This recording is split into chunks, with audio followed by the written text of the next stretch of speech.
sure this is a familiar face to everyone here. Rodney Brooks. And this is a familiar place for me to be. Right. Longtime professor of robotics, founding director of the Computer Science and Artificial Intelligence Laboratory, co-founder of iRobot, and more recently Rethink Robotics. There's so much that I want to talk to you about, but I guess my first question is, you founded iRobot in 1990 when there wasn't any venture capital.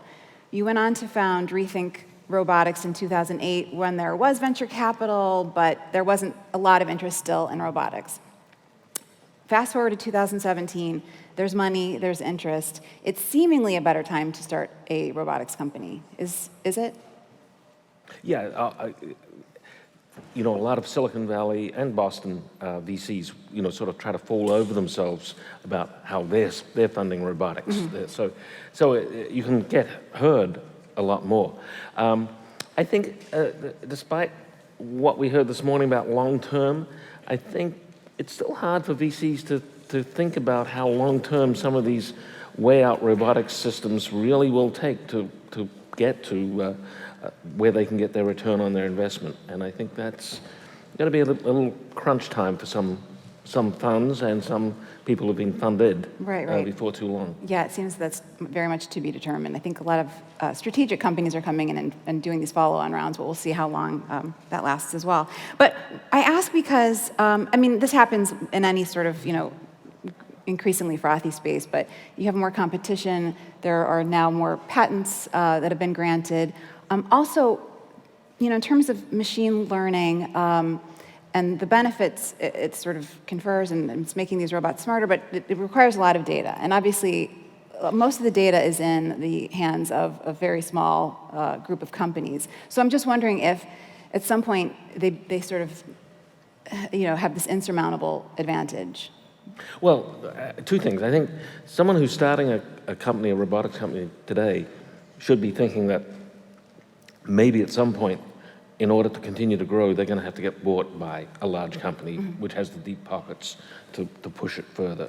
Right. So still, the ecosystem would still use the VC funding as a way to prune out the good ideas from the bad ideas, but going all the way to an IPO may be hard. Mm-hmm. That's the first thing. Second thing on this data, yes,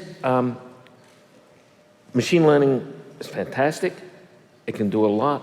But there's a lot of other things that need to be solved, which are not just purely software. I think right after this, we're going to get a demo from Sung-Bae Kim of his robots. And the big innovations there have been new sorts of electric motors, new sorts of control systems, new sorts of gearboxes. Mm-hmm. So that's not exactly, the machine learning is only part of it. Mm-hmm. It's not the whole picture. And, I now get calls and my emails all the time from companies that specialize in making data sets for machine learning. So that's a new service out there that you can take advantage of. Well, I think that's interesting. It seems like there are opportunities for small companies. I'd heard somebody, maybe it was Andrew Ng, the former chief scientist at Baidu and co-founder of Coursera, talking about a company that makes like cabbage picking or inspecting robots. And he said, they probably have more data about cabbage than anyone in the world. And I thought, that's cool, but how scalable is that? I guess there's a lot of cabbage. There's a lot of cabbages. Yeah. Okay, so I know this question has come up several times on stage, but you are writing a book on AI. So we have to talk a little bit about, whether or not it's evil. I know it can be sort of a tedious question. Elon Musk, yet again, has sort of expressed that, AI could turn into this, or is, I guess, this existential threat. Yes, no? There's quite a few people out there who've said that AI is an existential threat. Mm-hmm.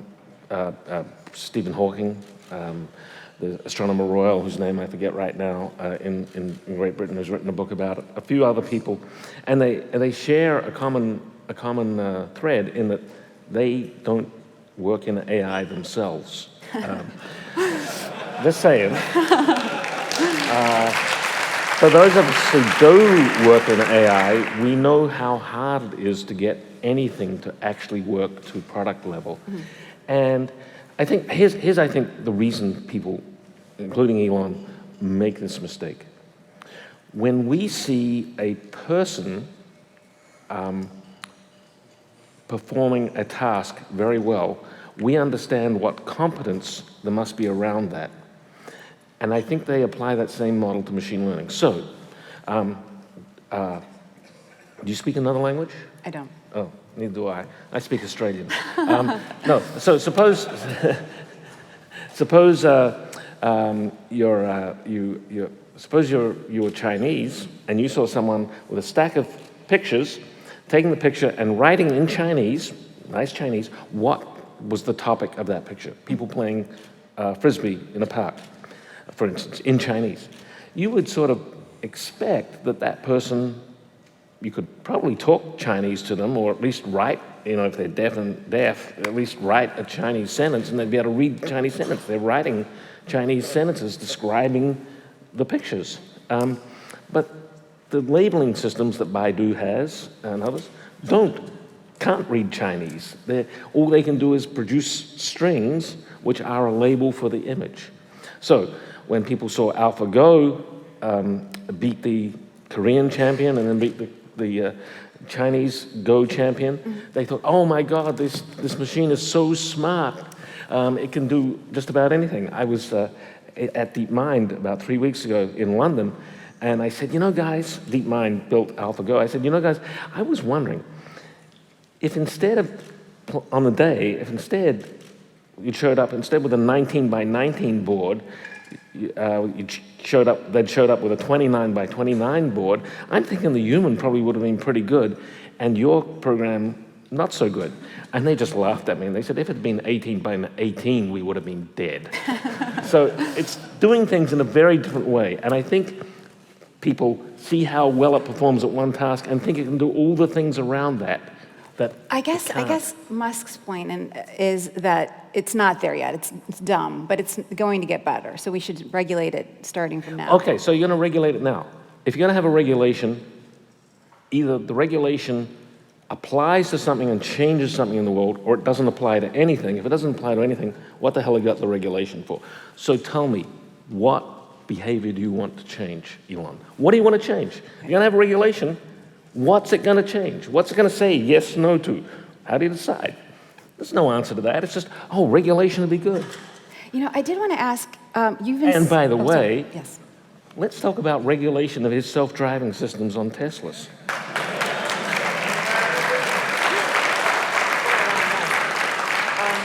Because that's a real issue. Yes.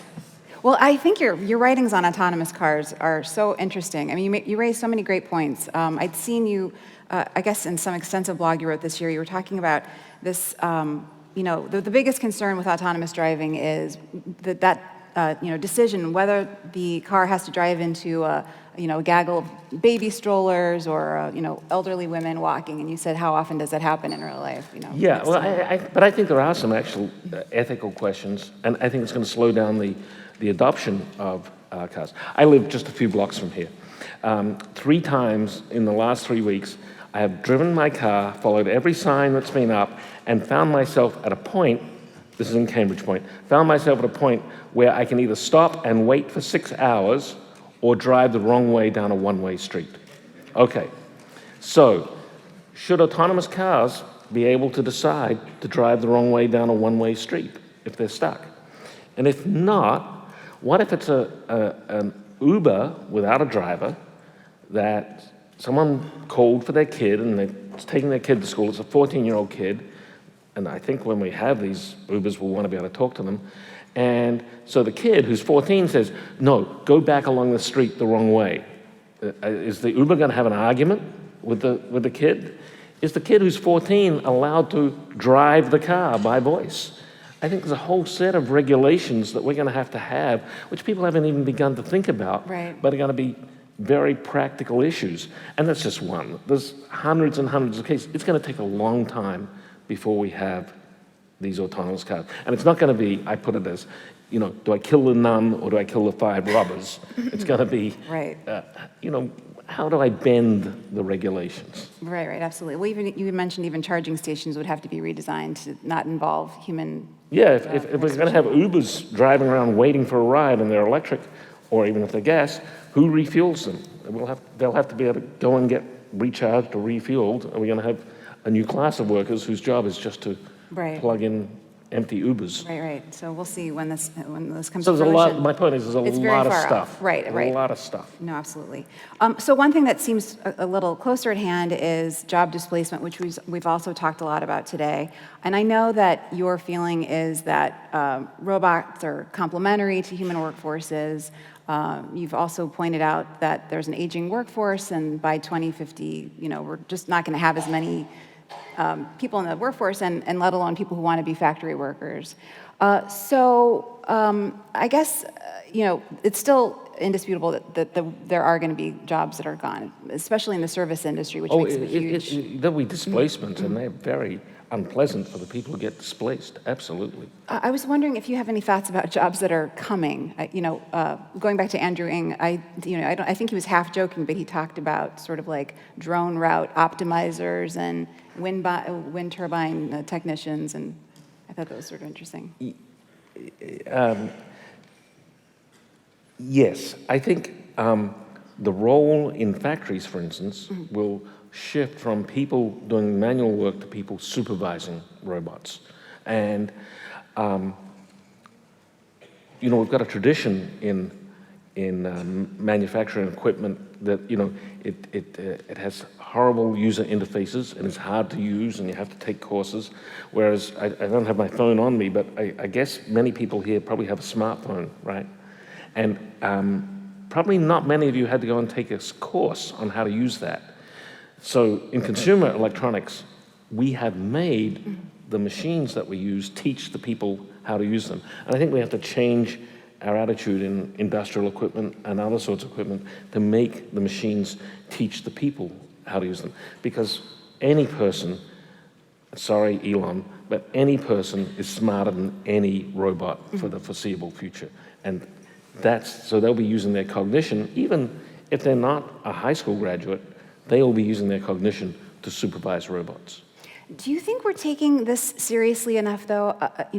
Somebody earlier today had said the sort of catastrophic story about jobs loss. He said, he kind of brushed off for now, or said it's a little bit maybe overhyped. But I do sort of wonder if it's why we have the administration that we have right now, for not paying enough attention to the people, especially in the middle of the country. No, that's a difficult question. I feel a little regret that there's a sign that maybe I should have seen, which I didn't see.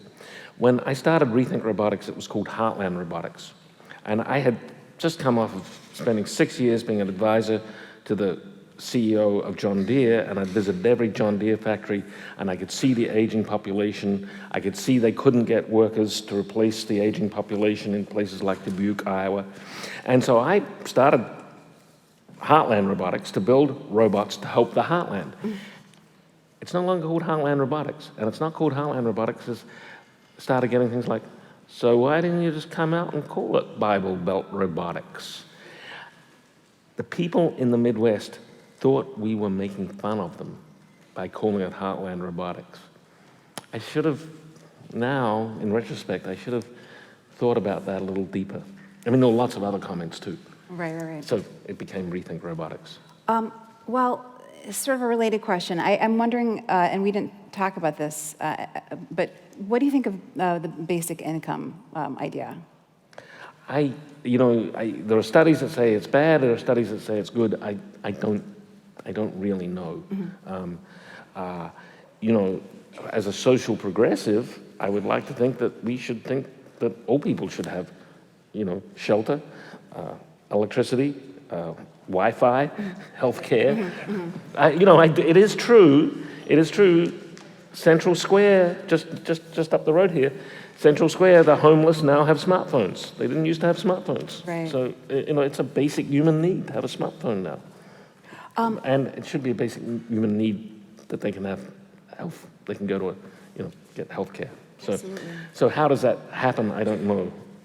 Well, one interesting proposition I heard was basically using the money to pay people to go to school and to get educated, and then to sort of, the idea would be that they would eventually come back and contribute back to the tax base. Does that sound? I think we're getting out of my my comfort zone Right, here. right, okay. Well, let's talk about, I'm sorry about that. Let's talk a little bit about the importance of accessibility in robotics. I mean, obviously, that was the whole point of Baxter and Sawyer. What's the next product that's going to come out of your company? Oh, my company's dedicated to robots for factories and fulfillment. So that's the sort of things we're going to do. But taking up from Gil Pratt, who was on stage a little while ago, I think there's going to be tremendous pull for robots that help the elderly retain their independence and their dignity. Two things. They're both important to people, independence and dignity. And so, however robots can help people stay in their homes longer, I think is going to be important. So I use my own mother as an example. She probably could have stayed in her home longer, for maybe up to 3 years, if she'd had a device which could help her get into and out of bed independently. When she couldn't do that anymore, she had to go into managed healthcare, lose her home, etc. So machines, robotic machines that could do things like that, I think there'll be a real pull as we go through this demographic inversion, which is really coming down the line. Right. How far away do you think that is? I'm sort of thinking about this from a selfish standpoint. Well, I know I'm going to be affected. If we look, you can look at the charts. The number of retirees is going to change dramatically in the next 15 years, and especially if we're saying we don't want those immigrants to be here, there's going to be less and less people who can help people while they're in their homes, and so that's got to be through some sort of mechanization. I view a level 2 car, level 2 meaning driver assist features, as an elder care robot, because it lets the elderly retain their independence of being able to drive longer, because they can drive safely even as they lose some of the ability to sense what's going on, because they're getting warnings or auto braking or other sorts of things. So it won't necessarily be the humanoid robot. There'll be robotic technology which helps people in those two aspects, dignity and independence. And are you, I suppose you wouldn't, is there any way that you would start making, I mean, Rethink is very squarely focused on industrial robots. You're not interested in getting into a completely separate field here. I mean, I've just heard you talk about elder care quite extensively. I think it's a big deal, but it's not what this current company does. Yeah. Right. Just like I was at iRobot as CTO, but it didn't make sense for iRobot to start building robots for factories. Right. Yeah. You have worked with so many roboticists, including many who are here right now. What are sort of the companies that you're tracking right now that you think are the most interesting? That you think, if I hadn't done Rethink Robotics, I would have potentially pursued this? Well, I'm not going to give an explicit answer, but here's what, I've had successes. I've actually had, no one talks about my failed companies, which I've had too. But what I think about now is, I'm a robotics guy, so every problem that I think I can solve has a robotics solution. But what are the sorts of things that are important to humankind, which the current model of either large companies investing in or VCs investing in are not going to lead to a solution? So, for instance, plastics in the ocean.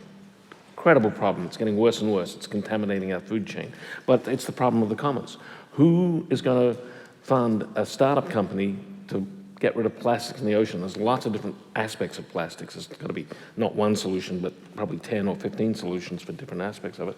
Who's going to fund that? Because there's no business model for who's going to pay for it down the line. So I'm more interested in trying to find places where robotics can help the world, but there is no current way of getting it, the research or the application funded, and then seeing what I could do to help that. Right. Well, we so appreciate your coming here, and you spoke at our event in New York a couple of months ago. I was just wondering, is it a burden or a joy? You're often thought of as the father of robotics. Do you feel like you have to be out there evangelizing for, robotics and roboticists so people understand the benefits versus? Well, that's why I decided to write this book on AI and robotics in the future, because I think people are getting too scared of the wrong thing and not trying to think about what the real implications will be. So And I sometimes say, I gave up being an academic at MIT because I didn't want to become a grumpy old professor, but instead I'm now a grumpy old entrepreneur. No. This is a grumpy old book about, well, really, it should be, it's this way, it's not that way. When is the book going to be out or finished? It's in process right now. It's in process. So I've learned over the years never to promise when a book is going to be finished. Great. Well, I'm already looking forward to it. Thank you so much, Rodney. Thank you. Really enjoyed. Thank you.